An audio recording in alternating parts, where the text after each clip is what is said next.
मेरे पार्टी और इंडिया गठबंधन के सम्मानित नेतागण और विधानसभा के कोने कोने से पधारे मेरे सभी सम्मानित बुजुर्गों, हमारे सभी सम्मानित जोन प्रभारीगण, सेक्टर प्रभारीगण, बूथ प्रभारीगण और क्षेत्र के कोने कोने से आए सम्मानित बुजुर्गों, नौजवान साथियों,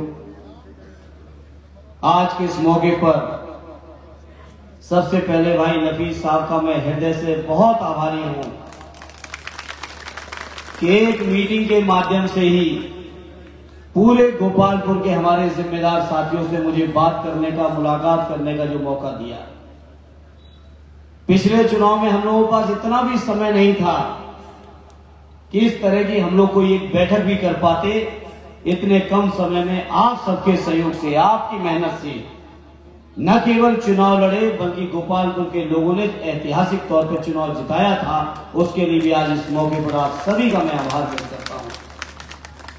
मेरे गोपालपुर के साथियों, इस चुनाव में आप सबसे उम्मीद है, अपील है और निवेदन है कि गोपालपुर विधानसभा जिस काम के लिए जानी जाती है, गोपालपुर विधानसभा के बारे में आज से नहीं, जब मैं इलाहाबाद विश्वविद्यालय में पढ़ता था, यहाँ के हजारों नौजवान हमारे साथ पढ़ा करते थे। मैंने उस समय से इस विधानसभा के लोगों के दिलों में जो श्रद्धेय नेताजी के लिए सम्मान रहा, जो आदरणीय अखिलेश यादव जी के लिए सम्मान रहा, जो साइकिल किसान के लिए सम्मान रहा, उसके बारे में मैं इलाहाबाद विश्वविद्यालय के समय से ही मेरे गोपालपुर के लोगों आपके बारे में सुनता रहा।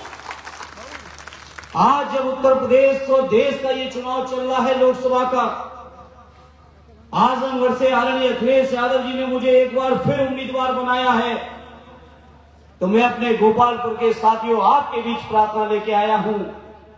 हालांकि पांचों विधानसभाओं में अलग अलग कंपटीशन है।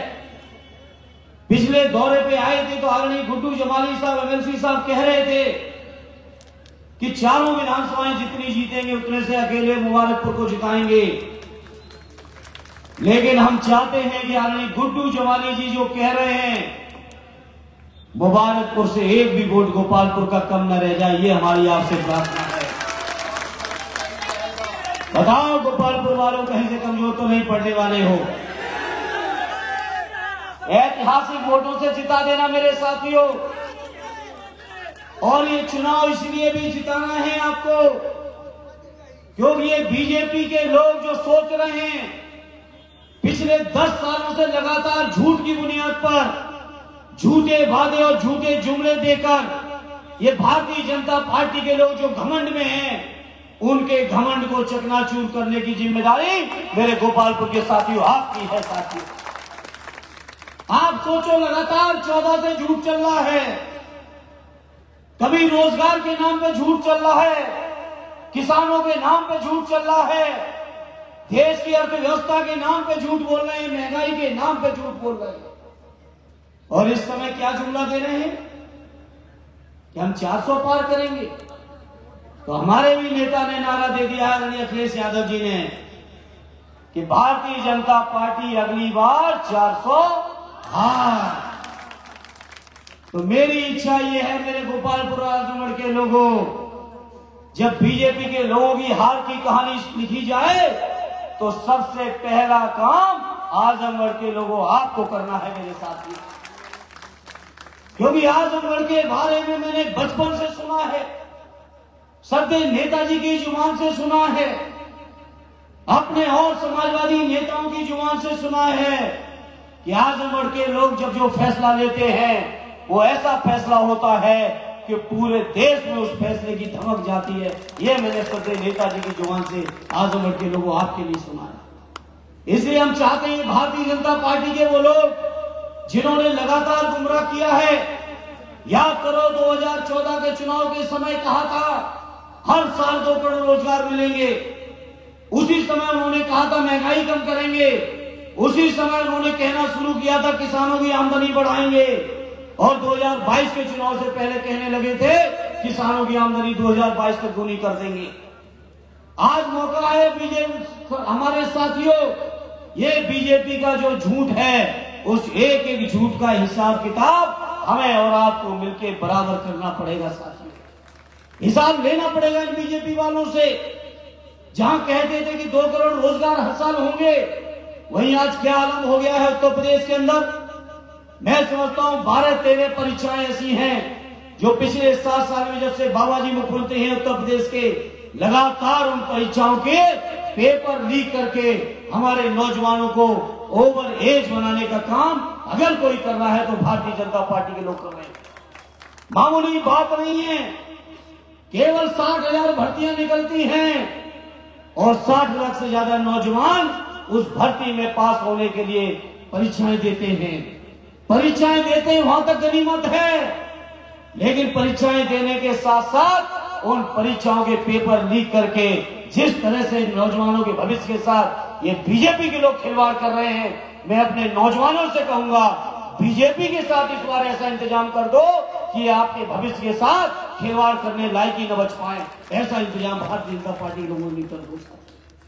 इसलिए मैं साथियों, एक साथी कह रहे थे कभी बिहार में गठबंधन की सरकार थी तो बिहार में हमारे उत्तर प्रदेश के नौजवानों को रोजगार लेने जाना पड़ा। मैं समझता हूं हमारे उत्तर प्रदेश के नौजवानों के लिए, उत्तर प्रदेश की सरकार के लिए यह शर्म की बात है कि जो उत्तर प्रदेश पूरे देश के नौजवानों को रोजगार देने की हिम्मत और क्षमता रखने वाला प्रदेश है, उस प्रदेश के नौजवानों को दूसरे प्रांतों में जाके रोजगार के लिए जाना पड़ रहा है साथियों। इसलिए साथियों, इस बार ऐसी मदद कर देना, ऐसा सहयोग कर देना कि उत्तर प्रदेश के अंदर आदरणीय अखिलेश यादव जी की इतनी मजबूत ताकत बना देना कि हमारे प्रदेश के नौजवानों को कहीं रोजगार के लिए जाने की जरूरत न पड़े। अपने प्रदेश की सरकारी नौकरियों में हमारे प्रदेश के नौजवान साथी रहे। साथियों, किसान भाइयों, याद करो, ये बीजेपी के लोग भाषण देते हैं और आजमगढ़ के विकास की बात करते हैं। इन बीजेपी के लोगों से कोई कहे कि थोड़ी शर्म कर लो। मुझे याद है सठियाओं की शुगर मिल का सदैव नेताजी जहां शिलान्यास करने आए थे, वहीं 1 साल पूरी नहीं हो पाई थी। 1 साल के अंदर सठियाओं की शुगर मिल का उद्घाटन भी करने का काम अगर किसी ने किया था, सदैव नेताजी ने आदरणीय अखिलेश यादव जी के कार्यकाल में किया था। प्रधानमंत्री मोदी जी आए थे उस हवाई पट्टी का उद्घाटन करने, जिसमें जहां तक मुझे याद है आजमगढ़ के अंदर जब माननीय अखिलेश यादव जी मुख्यमंत्री थे तो लैपटॉप बांटने अगर पहली बार कहीं आए थे तो आजमगढ़ की हवाई पट्टी पर बांटने का काम किया था। जिस चीज का उद्घाटन 14 से पहले हो गया है, प्रधानमंत्री जी 24 तक उसी का उद्घाटन करते घूम रहे साथियों। सोचो, आजमगढ़ का मेडिकल कॉलेज, आजमगढ़ की एग्रीकल्चर यूनिवर्सिटी, आजमगढ़ को मंडल बनाना, आजमगढ़ में जितने अस्पतालों की जरूरत हो अस्पताल, आजमगढ़ की शायद कोई सड़क ऐसी नहीं होगी जिस सड़क को आदरणीय अखिलेश यादव जी ने 2 गुना और 4 गुना चौड़ा न करके दिखा दिया साथियों। तो ये आजमगढ़ के लोगों के लिए माननीय अखिलेश यादव जी और समाजवादी पार्टी के जो विकास कार्य है उसकी एक लंबी फहरिस्त है। उस फहरिस्त को गिनाना शुरू करेंगे तो समय कम पड़ जाएगा। इतनी लंबी फहरिस्त हमारे समाजवादी साथियों के विकास की है आपके बीच में। इन्हें आजमगढ़ के लोगों में आपसे अपील और प्रार्थना करूंगा, ये चुनाव बहुत निर्णायक चुनाव है। इस निर्णायक चुनाव में हमें जहां भारतीय जनता पार्टी से पिछले 10 सालों का एक हिसाब लेना है, वहीं भारतीय जनता पार्टी को हराकर इंडिया गठबंधन और माननीय अखिलेश यादव जी के हाथों को भी मजबूत करने का काम करना है साथियों। इन्हें आजमगढ़ वालों, जहां किसानों की आमदनी के नाम पे धोखे हुए,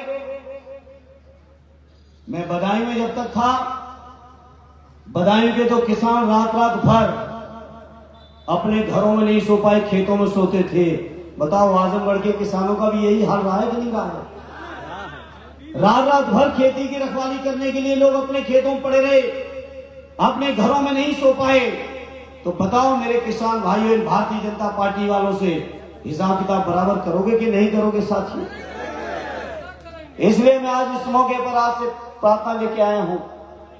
आज का ये कार्यकर्ता सम्मेलन, पहला सम्मेलन यही हो रहा है गोपालपुर क्षेत्र में, और इस कार्यकर्ता सम्मेलन के माध्यम से जहां आप सभी से मुलाकात करनी है, वही मैं अपने आजमगढ़ के एक एक कार्यकर्ता साथी, गोपालपुर के साथियों से कहूंगा कि आज से ये चुनाव हम मंच वालों का चुनाव नहीं है। आज से ये चुनाव हम लोग आपके हवाले करते हैं, बूथ पे कैसे आपको जिताना है। एक एक बूथ पे खड़े हो जाना।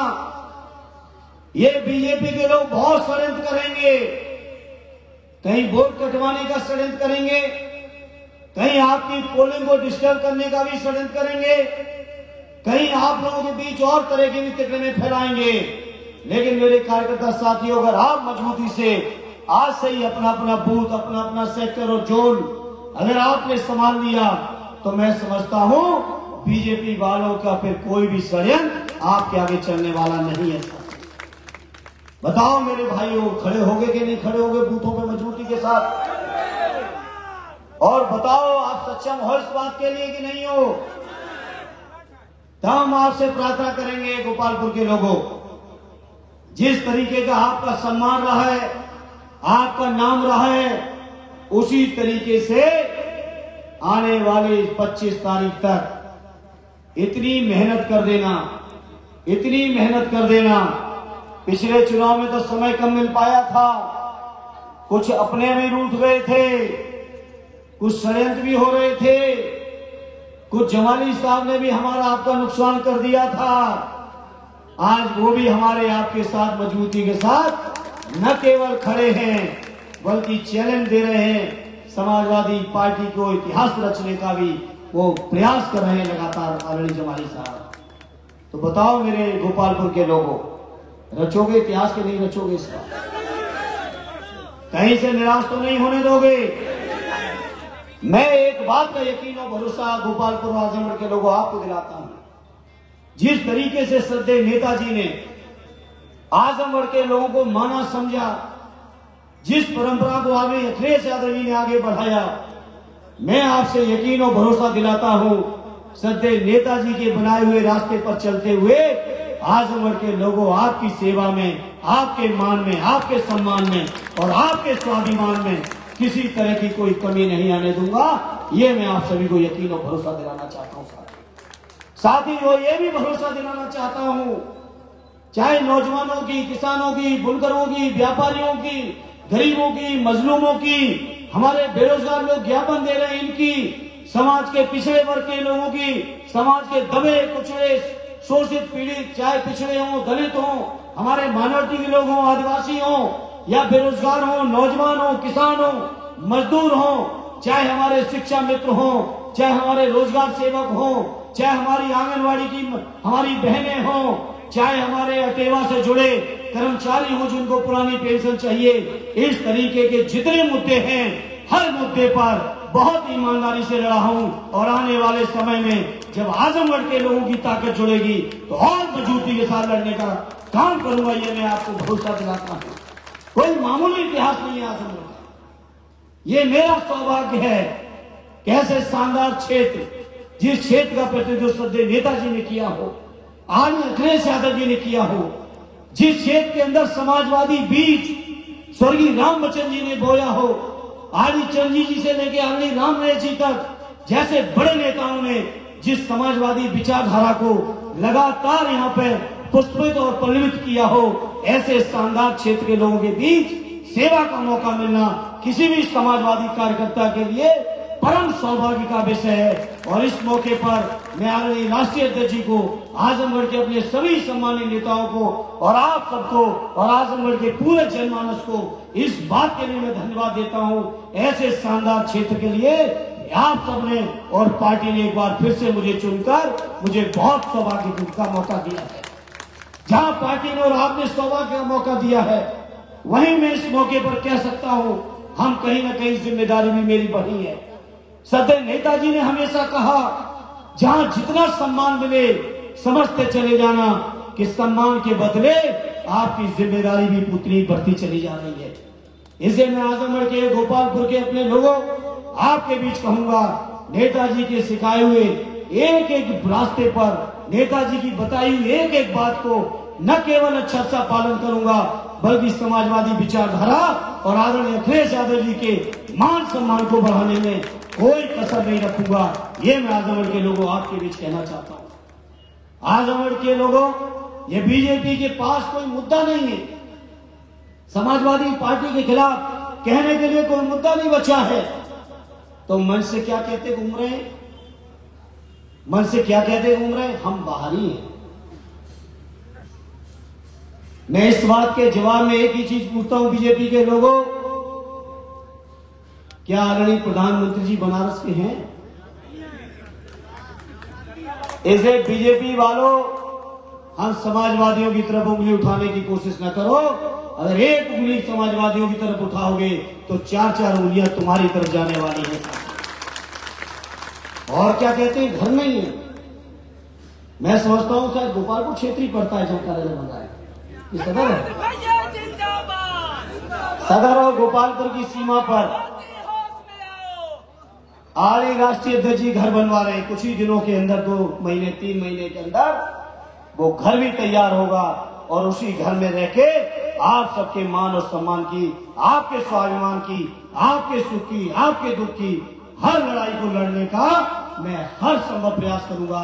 ये मैं आजमगढ़ के लोगों आपके बीच भरोसा और यकीन दिलाते हुए और एक बार फिर आप सभी का आभार व्यक्त करते हुए, धन्यवाद देते हुए और आपसे अपील करूंगा श्रद्धेय नेताजी के आदरणीय अखिलेश यादव जी के हाथों को मजबूत करने के लिए और एक बार दिल्ली की सरकार को बदलने के लिए अपना चुनाव चिन्ह साइकिल का बटन दबा के मजबूती के साथ, क्योंकि यहाँ कोई जनता के लोग नहीं, कार्यकर्ता साथी, केवल बटन दबानी नहीं है, पूरे क्षेत्र की जनता को भी आप ही के मेहनत से आप ही को बटन दबानी भी है। तो मैं उम्मीद करता हूं अपने गोपालपुर के साथी ऐतिहासिक तौर पर सहयोग भी करेंगे, समर्थन भी करेंगे और मैं समझता हूं गोपालपुर और मुबारकपुर के लोग आपस में कंपटीशन जरूर करेंगे, जिससे कहीं न कहीं समाजवादियों का झंडा और बुलंद होगा। इस उम्मीद और अपील के साथ आप सभी को बारंबार धन्यवाद देते हुए अपनी बात को विराम देता हूं। जय हिंद, जय भारत।